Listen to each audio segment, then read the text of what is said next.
संदीप कुमार और हम पढ़ रहे थे साइंस। और साइंस के अंतर्गत हमने हाल फिलहाल में हमारी 7th क्लास की एनसीईआरटी कंप्लीट कर ली है। आज उससे रिगार्डिंग हम क्या करेंगे, एमसीक्यूज करेंगे। ठीक है, तो कॉपी और पेन साथ में रखना और इन क्वेश्चंस को मेरे साथ करने का प्रयास करना। फिर लास्ट में जितने भी आप लोगों के मार्क्स बनते हैं कमेंट बॉक्स में उन्हें जरूर मेंशन करना। तो चलिए शुरू करते हैं पहला क्वेश्चन। तो अमीबा अपने भोजन को किसके द्वारा पकड़ता है? ठीक है, with the help of which structure does amoeba capture his food? ठीक है, तो किससे पकड़ता है वो? अपने मुख से पकड़ता है। ठीक है, अपने पादाप जिसको बोला जाता है सूडोपोडिया बोला जाता है। ठीक है, अपने स्पर्शक से पकड़ता है या फिर खाद्य रिक्तता, ठीक है, फूड वोक्यूल से पकड़ता है। तो क्या होगा इसका सही आंसर? तो इसका सही आंसर क्या होगा? ऑप्शन बी होगा। जो उसके क्या है, एक तरह से आर्टिफिशियल उसके क्या है, ये पैर है। ठीक है, सूडोपोडिया कहा जाता है उनको। चलिए नेक्स्ट क्वेश्चन है कि मानव शरीर की सबसे बड़ी ग्रंथि कौन सी है? Which is the largest gland in the human body? सबसे बड़ी पूछ रहा है वो, ग्रंथि क्या होती है। ठीक है, नेक्स्ट क्लासों की तरफ हम जब जाते रहेंगे तो हम पढ़ेंगे कि ग्रंथियां कितने प्रकार की होती हैं। ठीक है, तो ग्रंथियां होती हैं हमारे पास 3 तरह की होती हैं। ठीक है, सबसे पहले आती है हमारे पास अंतःस्रावी ग्रंथियां। ठीक है, जिन्हें बोला जाता है एंडोक्राइन ग्लैंड्स। फिर होती है हमारे पास बाह्य स्त्रावी ग्रंथियां, जिनको बोला जाता है एक्सोक्राइन ग्लैंड्स। और फिर आती है हमारे पास मिक्स्ड ग्लैंड, मतलब मिश्रित ग्रंथियां। ठीक है, तो ये जैसे जैसे जाते रहेंगे वैसे वैसे इनको पढ़ते रहेंगे, डिटेल में पढ़ेंगे। अब तो छोटी क्लास है तो जस्ट क्वेश्चन पूछ रहा है कि मानव शरीर की सबसे बड़ी ग्रंथि कौन सी है।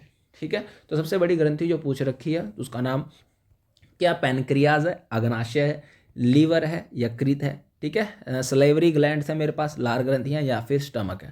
तो इसका जो सही आंसर होगा, मानव शरीर की सबसे बड़ी ग्रंथि वो कौन सी है? यकृत ग्रंथि है। और यह किस तरह की ग्रंथि है? यह है एक्सोक्राइन ग्रंथियां। एक्सोक्राइन ग्रंथियां क्या होती हैं? ऐसी ग्रंथियां जो सिर्फ और सिर्फ क्या रिलीज करती हैं? हार्मोन्स रिलीज करती हैं। और ये जब अपना एंजाइम्स रिलीज करती हैं, ध्यान रखना एंजाइम। ठीक है, एंजाइम्स रिलीज करती हैं। और जब ये एंजाइम्स रिलीज करती हैं तो किसी ट्यूब के थ्रू रिलीज करती हैं। ठीक है, वाहिकाओं के थ्रू ये क्या करती हैं? उनको रिलीज करती हैं, ताकि ये जहां पर इनको जाना है वहां जा सके। ठीक है, तो इसका सही आंसर क्या होगा? Option B. ठीक, अगला आता है हमारे पास पाचन तंत्र का ही पोर्शन है कि पित्तरस कहाँ संचित होता है। ठीक है, तो बाइल जूस, जब भोजन को पचाना होगा ना, तो भोजन को पचाने के लिए यकृत जो है वो क्या करता है? पित्तरस रिलीज करता है। अब यकृत ने तो रिलीज कर दिया, लीवर ने तो रिलीज कर दिया, लेकिन ये कहाँ जाकर स्टोर होगा? तो कहाँ जाकर स्टोर होगा ये? ठीक है, तो लीवर में होगा। लीवर तो हमने अभी पढ़ लिया कि नहीं, लीवर तो इसको क्या करेगा? रिलीज करेगा। अग्नाशय नहीं, पित्ताशय देखते हैं अभी, या फिर आमाशय। ठीक है, तो इसका सही आंसर क्या होगा? ऑप्शन सी होगा, मतलब पित्ताशय होगा। ठीक है, तो गोल ब्लैडर, देखो पित्त प्लस आशय, मतलब आशय का मतलब जहां वो क्या करेगा? ठहरेगा जाकर। तो ऐसे याद रख लेना। ठीक है, रिलीज किसके द्वारा किया जाएगा? यकृत के द्वारा। और स्टोर कहां पर होगा? वो पित्ताशय में। किसके पाचन में मदद करता है ये पित्तरस? तो किसके पाचन में बताया था हम लोगों ने? फैट्स के पाचन में, यानी कि वसा के पाचन में ये क्या करता है? मदद करता है। ठीक है, नेक्स्ट क्वेश्चन देखिए कि पचे हुए भोजन का अवशोषण मुख्य रूप से कहाँ होता है? Where does the absorption of digest food primary takes place? तो पचे हुए भोजन का अवशोषण, कि पचे हुए भोजन से क्या निकालनी है मेरे को? एनर्जी निकालनी है, ऊर्जा निकालनी है। तो कहाँ होगा? तो अमाशय में होगा, स्टमक में होगा, लार्ज इंटेस्टाइन में होगा, स्मॉल इंटेस्टाइन में होगा, या फिर मुख में होगा। ठीक है, तो भोजन का अवशोषण या भोजन का जो पूर्ण पाचन है शरीर के किस अंग में संपन्न होता है? ऑप्शन सी, छोटी आंत में ही संपन्न होता है। तो करेक्ट आंसर इसका क्या रहेगा? ऑप्शन सी ही रहेगा। हो गया क्लियर? चलिए नेक्स्ट देखिए।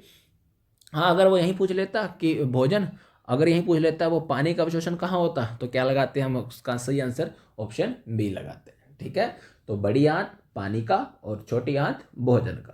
क्लियर? अगला, घास खाने वाले जंतुओं को क्या कहा जाता है? जो शाकाहारी एनिमल्स होते हैं इन्हें क्या कहा जाता है? इन्हें रूमिनेंट्स बोला जाता है, कार्निवोरस बोला जाता है, ओमनीवोरस बोला जाता है, या फिर इंसेक्टोवोरस बोला जाता है। तो क्या बोला जाता है उन्हें? तो उन्हें बोला जाता है ऑप्शन ए, रूमिनेंट्स कहा जाता है। क्लियर?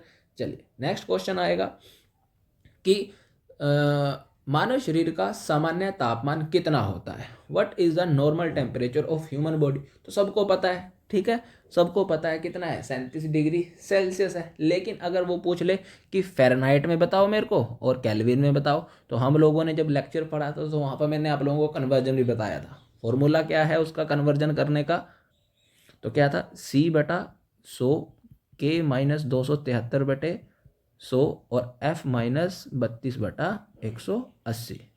ठीक है, तो ये चीज़ है। तो मेरे को अब देखो किसकी वैल्यू पता है, 37 डिग्री, मतलब सी की वैल्यू पता है, कितना डिग्री दे रखा है, 37 डिग्री। तो 37/100 K-273/100, 100 से 100 कैंसर, 273 इधर आ जाएगा, तो के की वैल्यू कितनी आ जाएगी, 310। तो पहले हमने इसको इसके साथ करा, अब जब हम फ़ारेनहाइट में निकालेंगे तो हम इसको इसके साथ करेंगे। तो यहाँ से आपकी वैल्यू जो निकल कर आएगी वो कितना आएगी, 98.6 डिग्री फ़ारेनहाइट। तो स्वस्थ मनुष्य के शरीर का तापमान डिग्री सेल्सियस में 37 डिग्री, केल्विन में 310 केल्विन, ठीक है, और फ़ारेनहाइट में कितना, 98.6 डिग्री फ़ारेनहाइट। तो तीनों ही याद रखना है, ठीक है। तो छोटे एग्जाम में तो पूछ लेगा 37 डिग्री, लेकिन जब बड़े बड़े एग्जाम में जाओगे तो बस वो आपको पूछेगा कि प्रेजेंस ऑफ माइंड, कि आपको कन्वर्जन का पता है या फिर नहीं पता है, ठीक। चलिए नेक्स्ट आता है हमारे पास क्वेश्चन नंबर 7 कि ठोस पदार्थों में ऊष्मा संचरण की मुख्य विधि क्या है। तो what is the main mode of heat transfer in solid. तो हमने पढ़े थे ना ऊष्मा के संचरण के 3 तरीके पढ़े थे हम लोगों ने, कौन कौन से। सबसे पहला तो हमने पढ़ा था चालन, जिसको बोला जाता था कंडक्शन। फिर उसके बाद हमने लोगों ने क्या पढ़ा था, संवहन, जिसको बोला जाता है कन्वेक्शन। फिर उसके बाद हमने पढ़ा था विकिरण, यानी कि रेडिएशन, ठीक है।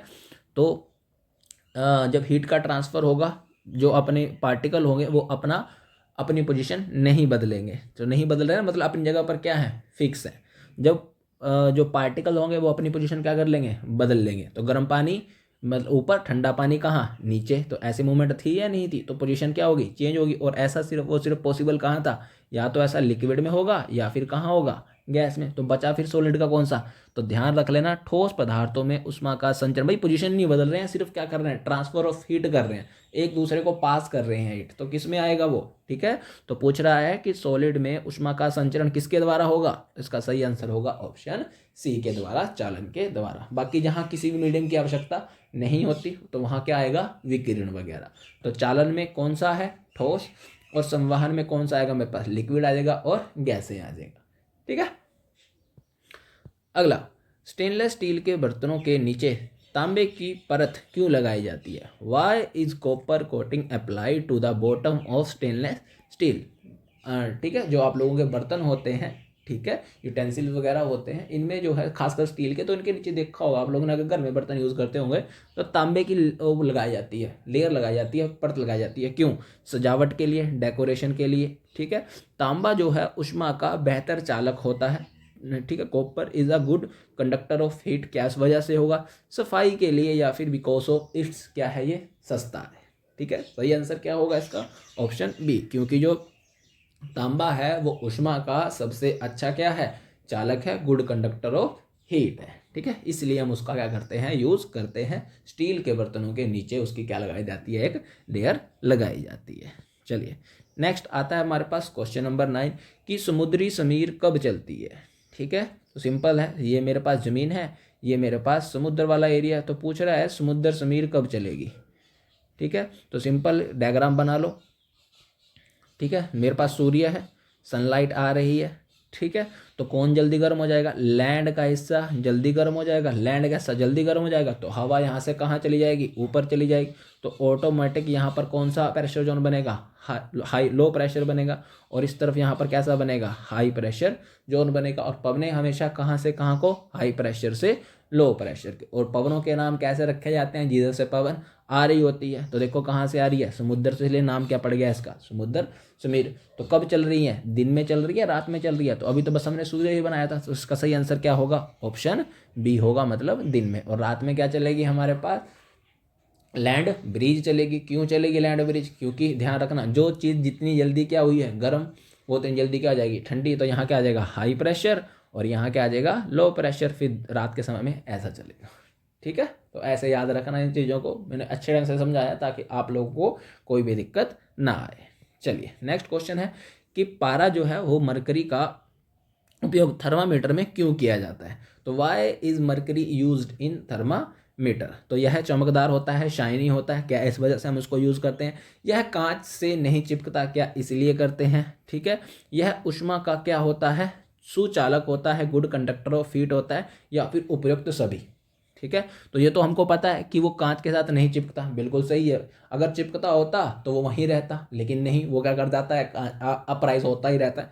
दूसरा, ऊष्मा का क्या है? सुचालक है। जब मेरी बॉडी का टेम्परेचर ज़्यादा हो जाता है तभी तो बताएगा ना कि 100 डिग्री हो गया, 104 डिग्री हो गया। ठीक है, बताता है या नहीं बताता? बिल्कुल बताता है। तो देखो, दो तो हो गए, ठीक है, और चमकदार तो होता ही होता है। तो इसलिए सही आंसर क्या लगाओगे इसका? ऑप्शन डी लगाओगे। ठीक है। अगला, नींबू के रस का स्वाद कैसा होता है? ठीक है, तो बताना है। ठीक है, what is the taste of lemon juice? आप लोग ही बताओगे इसका सही आंसर। कड़वा होगा, मीठा होगा, खट्टा होगा, या फिर नमकीन होगा? तो सही आंसर आप लोग ही बताओगे। क्वेश्चन नंबर 11 का ये आपके लिए है। ठीक है, बताना है कि अम्ल है या क्षार है, बस सिंपल सा पूछ रहा है, वो एसिड है या फिर बेस है। अगला, नीले लिटमस पत्थर को लाल करने वाले कौन से हैं? तो मैंने नाम भी बताया था आप लोगों को, अनिल। ठीक है, तो नीला से कहाँ हो रहा है? लाल। किसके द्वारा किया जा रहा है? अम्ल के द्वारा किया जा रहा है। ठीक है, तो क्या होगा कि नीले लिटमस पत्थर को लाल करने वाले पदार्थ को क्या कहा जाता है?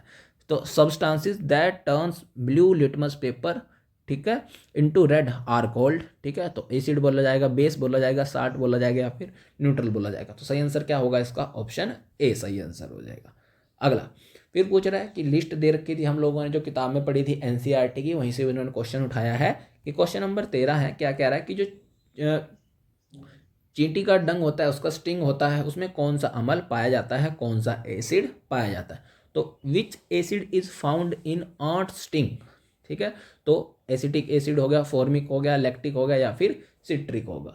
ठीक है, तो इसका सही आंसर क्या हो जाएगा? वो होगा ऑप्शन बी होगा, फॉर्मिक एसिड, या फिर इसी का एक और नाम है मेथेनोइक एसिड। पढ़ेंगे जब हम 9th आई होप या 10th क्लास में जाएंगे, तो वहाँ पर चैप्टर है, तो वहाँ पर इसका एक और नाम दे रखा है, उसको बोला गया है मेथेनोइक एसिड भी बोला गया है वहाँ पर।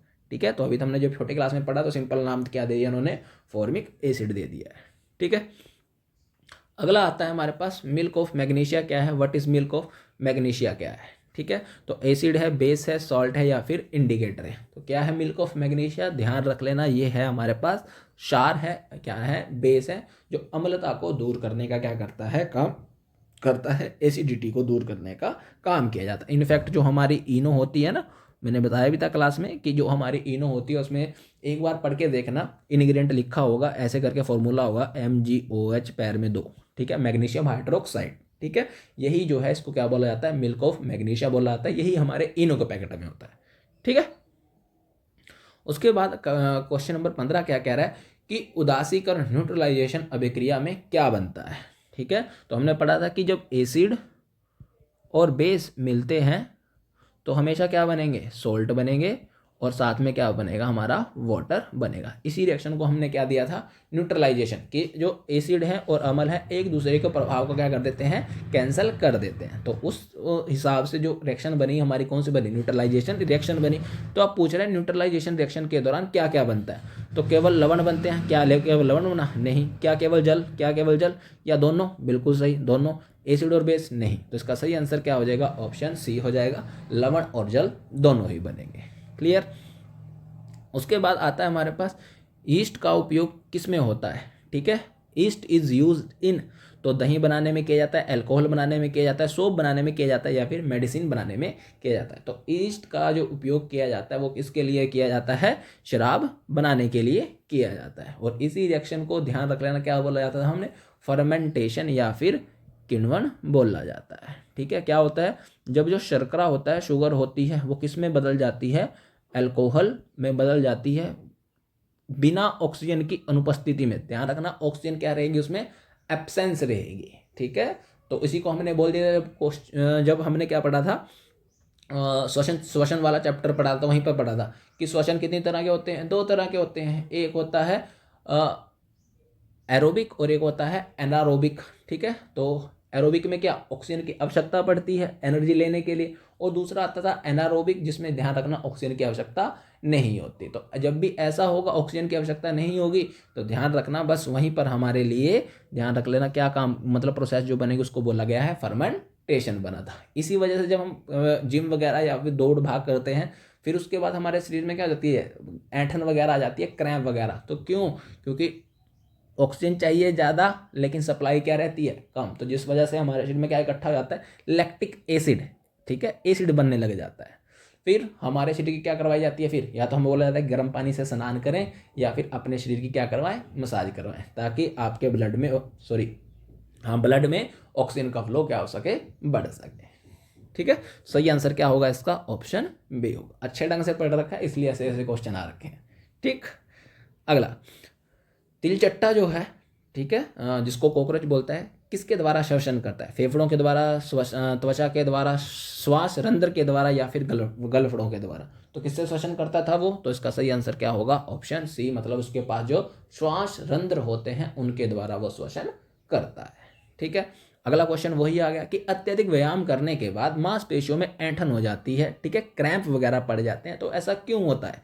ठीक है, ऑक्सीजन की अधिकता के कारण, एक्सेस ऑक्सीजन के कारण, कि नहीं भैया ये तो नहीं है। एक्यूमुलेशन ऑफ लैक्टिक एसिड की, बिल्कुल हाँ, लैक्टिक एसिड के इकट्ठा होने के कारण ऐसा होता है। एक्यूमुलेशन ऑफ एल्कोहल, क्या ऐसा है, नहीं। वाटर डेफिशिएंसी, जल की कमी के कारण ऐसा होता है, नहीं। तो इसका जो सही आंसर होगा वो क्या होगा, ऑप्शन बी होगा। लैक्टिक एसिड जो है हमारे शरीर में संचित होने लग जाता है, क्यों, क्योंकि ऑक्सीजन हमें नहीं मिलती। जब ऑक्सीजन हमें नहीं मिलती, ठीक है, तो जो जिस चीज़ को ग्लूकोज में बदलना चाहिए था वो किस में बदल जाती है, लैक्टिक एसिड में बदल जाती है। ठीक है, वो रिएक्शन है, जरूर याद रखना। ठीक, अगला आता है कि मछलियाँ किसके द्वारा पानी में श्वसन करती हैं, तो बताने की भी जरूरत नहीं है, आप लोगों को आता ही होगा।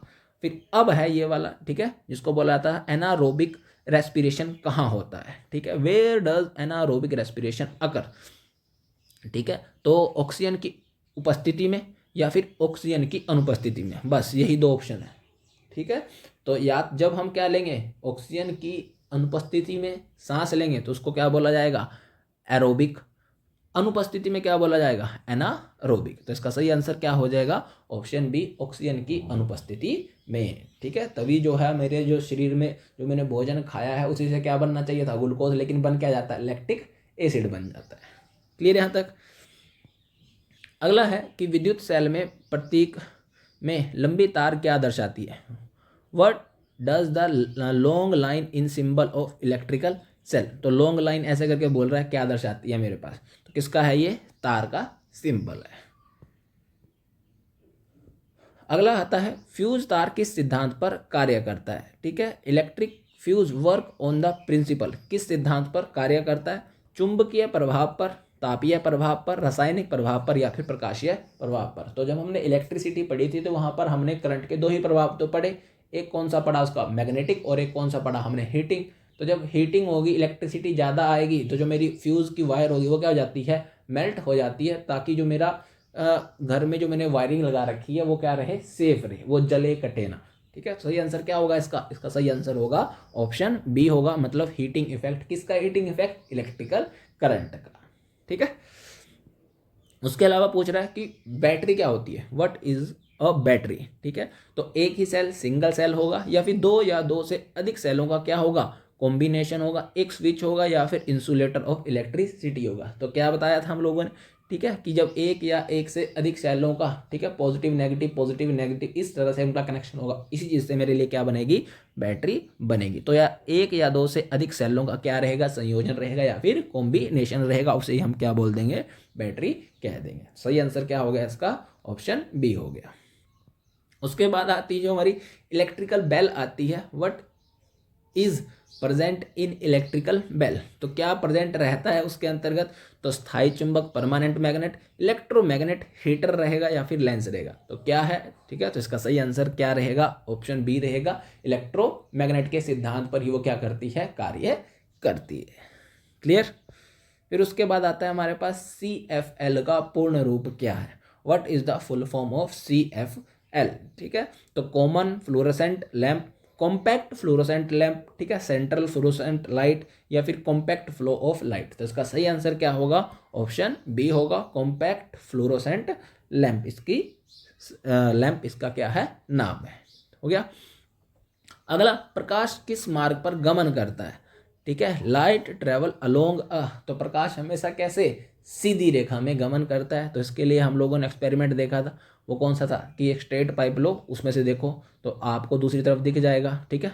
मोमबत्ती अगर इधर जला देंगे हम तो मोमबत्ती आपको इधर जलती हुई दिखाई देगी, लेकिन अगर मैं इसी पाइप को क्या कर दूं, अब मोड़ दूं, अब दिखेगा, नहीं दिखेगा। तो बस यहाँ से मैंने क्या प्रूव कर दिया कि प्रकाश हमेशा कैसे चलेगा, सीधी रेखा में गति करता है। नेक्स्ट क्वेश्चन आता है कि वाहन के पीछे का दृश्य देखने के लिए किस दर्पण का उपयोग किया जाता है। Which mirror is used as a rear view mirror in the vehicle. तो जो हमारी गाड़ियों के साइड वाले शीशे होते हैं, ये वाले शीशे गाड़ियों की साइड वाले, बिल्कुल ये मेरी गाड़ी है सारी की सारी, तो गाड़ी के बिल्कुल साइड वाले शीशे जो होते हैं ये कौन से होते हैं। अब मेरे को सिंपल सा देखो, अगर आप गाड़ी भी चला रहे हो तो खुद देखना उसमें जाके कि मेरे को जो है उसमें एरिया कम दिख रहा है, ज़्यादा दिख रहा है, उल्टा दिख रहा है, सीधा दिख रहा है। अगर सीधा दिख रहा है तो दरअसल कौन सा होगा भाई, उत्तल ही होगा। क्यों क्यों क्योंकि जो उत्तल दर्पण द्वारा वो जो बनाई गई इमेज होगी वो कैसी होती है, हमेशा आभासी होती है, और कैसी होगी, ये हमेशा सीधी होगी। लेकिन अगर अवतल दर्पण के द्वारा बनाया गया तो इमेज कैसी होगी, बड़ी होगी, और कैसी होगी, उल्टी होगी। लेकिन मेरे शीशे में उल्टा तो दिख नहीं रहा, वहाँ क्या दिखता है, सीधा दिखता है, ठीक है। तो दरअसल में फिर वो कौन सा लेंस होगा, वो होगा ऑप्शन बी होगा, उत्तल दर्पण होगा, कॉन्वेक्स मिरर होगा। क्लियर यहाँ तक। फिर उसके बाद देखिए, सफ़ेद रंग कितने रंगों से मिलकर बना होता है। तो विक्षेपण हमने पढ़ा था कि ऐसे करके प्रिज्म लिया था, सूर्य का प्रकाश आ रहा था, सूर्य का प्रकाश इसमें से एंटर कर रहा था, कितने रंगों में विभाजित हो गया था, 7 कलर में विभाजित हो गया था। तो इसी चीज़ को हमने क्या नाम दिया था, विक्षेपण या फिर डिस्पर्जन नाम दिया था। तो हमने क्या प्रूव करा कि जो सूर्य का प्रकाश है वो कितने रंगों से मिलकर बना है, ऑप्शन सी 7 रंगों से मिलकर बना है, ठीक है। नेक्स्ट क्वेश्चन आता है कि वास्तविक प्रतिबिंब हमेशा कैसा होता है, ठीक है। तो a real image is always, ठीक है। तो जो वास्तविक इमेज होगी, ठीक है, सिंपल है, ऐसे करके लेंस बना लो, सॉरी अपना दर्पण बना लो, जिसका नाम क्या है, अवतल दर्पण।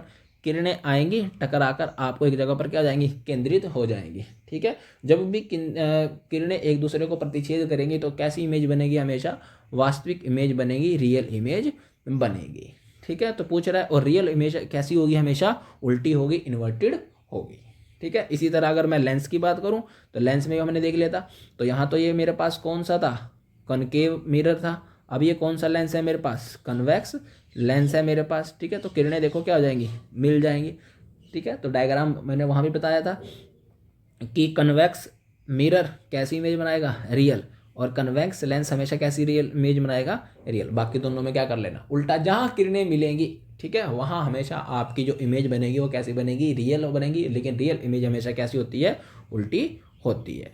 अगला क्वेश्चन है क्वेश्चन नंबर 30 कि उत्तल लेंस द्वारा, ठीक है। अब लेंस का आ गया ना, लेंस, ठीक है, लेंस आ गया। हमने अभी देखो कौन सा पढ़ा, कन्वेक्स पढ़ा, ये कौन सा है, कनकेव लेंस, ठीक है। तो ये अगर रियल इमेज बना रहा है, उल्टी इमेज बना रहा है, तो वो कैसी इमेज बनाएगा, तो वो बनाएगा वर्चुअल बनाएगा, ठीक है। और कैसी बनाएगा, सीधी बनाएगा, और साथ में कैसी बनाएगा, वो छोटी इमेज बना देगा। तो इसका सही आंसर क्या हो जाएगा, आभासी बनाएगा, सीधी बनाएगा, और कैसी बनाएगा, छोटी बनाएगा। मतलब बिल्कुल कैसी, डिमिनिश, बिल्कुल छोटे आकार के बनाएगा। बस ऐसे याद रखो, एक याद करो, उसका अपोजिट कर लो, फिर बाकी सारी की सारी आपके तीनों के तीन क्या रहेंगी, आसानी से बन जाएंगे, ठीक है।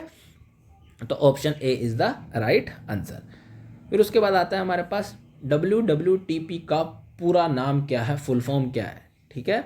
तो world water treatment plant, waste water treatment plant, waste water thermal power, western water treatment plant. तो इसका सही आंसर होगा वो क्या होगा, ऑप्शन बी होगा, ठीक है, वेस्ट वाटर ट्रीटमेंट प्लांट, ठीक है, WWTP। फिर उसके बाद आता है जल को कीटाणु रुक्त करने के लिए कौन सा रसायन उसमें मिलाया जाता है, which chemical is use to disinfect water, ठीक है। जो रोगाणु होते हैं, जो बैक्टीरिया वगैरह होते हैं, उनको किल करने के लिए उसमें क्या मिलाया जाता है, ऑक्सीजन मिलाई जाती है, नाइट्रोजन मिलाई जाती है, क्लोरीन मिलाई जाती है, या फिर हाइड्रोजन मिलाया जाता है। तो क्या मिलाया जाता है, तो इसका सही आंसर होगा ऑप्शन सी होगा। अगर आपके घरों में, ठीक है, अभी भी मान लीजिए पानी की गांव की एक टंकी होगी, उसके थ्रू पानी आता है, तो उसमें सफाई करने के लिए कुछ डाला जाता है, फिर पानी का टेस्ट क्या हो जाता है, थोड़ा अजीब सा हो जाता है। क्यों, क्योंकि उसमें क्या मिलाया जाता है, क्लोरीन मिलाया जाता है, ताकि जो हमारे पानी में क्या आ गए हैं, कीटाणु आ गए हैं, उनको क्या करा जा सके, मारा जा सके। ठीक है, अगला देखिए, गंदे पानी से निकलने वाले ठोस अपशिष्ट को क्या कहा जाता है? What is the solid waste removed from the sewage called? क्या कहा जाता है उसको? गार्बेज कहा जाता है, स्लग कहा जाता है, प्लास्टिक कहा जाता है, या फिर ह्यूमस कहा जाता है? तो इसका सही आंसर होगा ऑप्शन बी होगा। बड़ा अच्छा क्वेश्चन है, ये मैंने नहीं करवाया था क्लास में, इसको ऐड कर लेना अपने नोट्स में। ठीक है, तो क्या कहा जाता है उसको? स्लग कहा जाता है। ठीक है, तो गंदे पानी में से ठोस अपशिष्ट, जो ठोस सॉलिड वेस्ट है उसको निकालने, जो सॉलिड वेस्ट रहेगा ना पीछे, उसको क्या कहते हैं? उसको स्लग बोला जाता है। क्लियर? अगला, खुली नलियों में मक्खियां और मच्छरों के पनपने से क्या होता है? ठीक है, तो breeding of flies and mosquito in open, ठीक है, ड्रेन्स कोज क्या करेंगे भैया जी? वो क्या लेकर आएंगे आपके लिए? वर्षा तो लेकर आने से रहे, सिंचाई तो करने से रहे, तो क्या लेकर आएंगे आपके लिए? वो डिजीज लेकर आएंगे आपके लिए, बीमारियां लेकर आएंगे। उसके बाद आएगा हमारे पास विश्व जल दिवस कब मनाया जाता है? तो आने वाला है आप लोगों के लिए। ठीक है, तो ध्यान रखना कब मनाया जाता है, ये 22 मार्च को मनाया जाता है। ठीक है, बस इतना ही है। ठीक है, मैं उम्मीद करता हूँ कि आप सबको इन क्वेश्चनों अटैम्प्ट किया होगा। जितने भी आप लोगों के बने हैं कमेंट बॉक्स में उनको जरूर मेंशन करना। कोई भी डाउट हो, ठीक है, जरूर पूछना। Thank you for watching.